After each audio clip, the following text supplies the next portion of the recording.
Bem-vindos a mais uma videoaula. Dessa vez eu quero falar para vocês sobre o lote econômico de compras. Quais são as premissas do lote econômico de compras? Quanto maiores forem os lotes comprados, menos pedidos eu farei. Mas, se eu fizer compras muito grandes, eu vou ter um custo de armazenagem muito alto. Eu vou ter poucos pedidos, vou ter pouco custo de pedido, mas eu vou ter um custo de armazenagem muito alto. Agora, por outro lado, se eu fizer compras em lotes muito pequenos, eu vou ter muitos pedidos e, portanto, muito custo do pedido, embora eu não tenha tanto custo de armazenagem. Então, para eu calcular o lote econômico de compras, eu tenho que compreender que isso é inversamente proporcional. Eu aumento o tamanho do lote, aumento os gastos com armazenagem, diminuo o gasto do pedido. Diminuo o tamanho do lote comprado, aumento os gastos com custo de pedido e diminuo os gastos com custo de armazenagem. O ponto em que o custo total de armazenagem e o custo total do pedido, o CTA e o CTP, forem iguais, vai corresponder ao menor custo total possível. E é isso que baseia o nosso cálculo do lote econômico de compras. Por quê?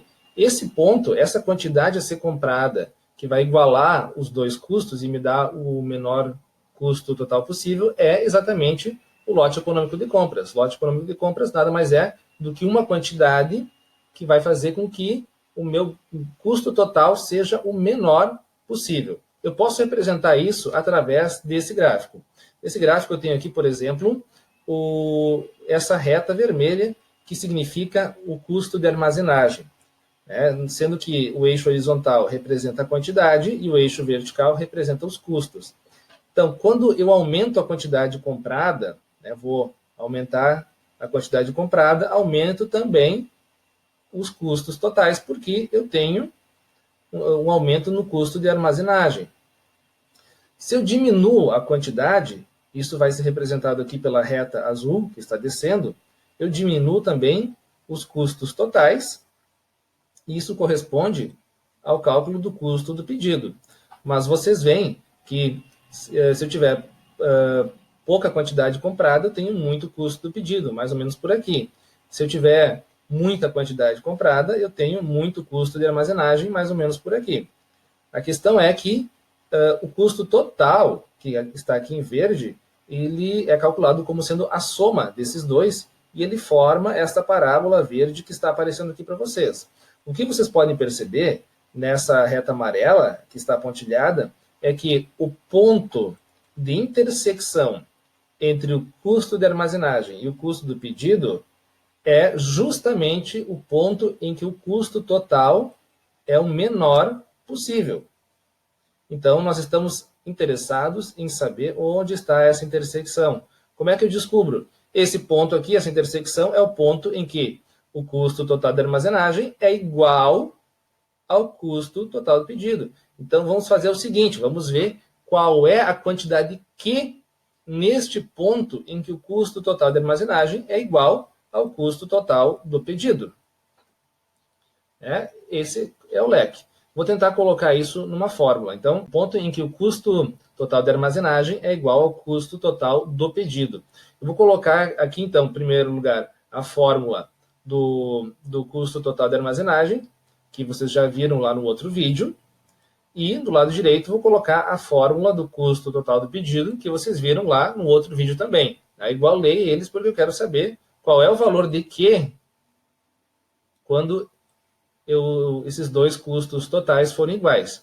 Se eu quero saber qual é o valor de Q, eu vou ter que trabalhar agora para isolar o Q nessa equação. Então, vou começar a fazer essa multiplicação aqui, ó, Q vezes P vezes I, vai dar Q vezes P vezes I dividido por 2. Tá? E, da mesma maneira, aqui desse lado, eu faço B vezes C dividido por Q, fica isso aqui, ó, B vezes C dividido por Q. Nesse caso aqui, eu tenho que multiplicar cruzado, né? Então, vou fazer primeiro este multiplicado por esse aqui. O que vai dar? Vai dar Q ao quadrado vezes P vezes I. E agora, do outro lado, esse vezes esses dois aqui. 2 vezes B vezes C. Então, desse lado aqui vai ficar 2 vezes B vezes C. Agora, eu quero dar um jeito de isolar o nosso Q. Então, esses que estão multiplicando ele, tem que passar dividindo aqui do outro lado. Ok? Só que eu quero isolar o Q, não o Q ao quadrado. Então, para eu descobrir esse lado direito, eu tenho que tirar a raiz. Vamos ver aqui. Pronto, agora sim, eu tenho que Q é igual a isso daqui. A raiz de 2 vezes B vezes C dividido por P vezes I. Essa, gente, é a fórmula do lote econômico de compras. Nós acabamos de deduzir a fórmula do lote econômico de compras. Poderia ter dado a fórmula pronta para vocês, mas eu gosto que vocês saibam de onde as coisas saem. Nós deduzimos de onde sai a fórmula do lote econômico de compras. Se eu utilizar essa fórmula, eu vou calcular a quantidade Q que minimiza o custo total. Por exemplo, um produto tem preço unitário de R$ 20,80. A taxa de armazenagem já calculada é de 1,2%. Seu consumo anual é de 2.000 unidades e o custo de cada pedido é de R$ 100. Qual o lote econômico de compras?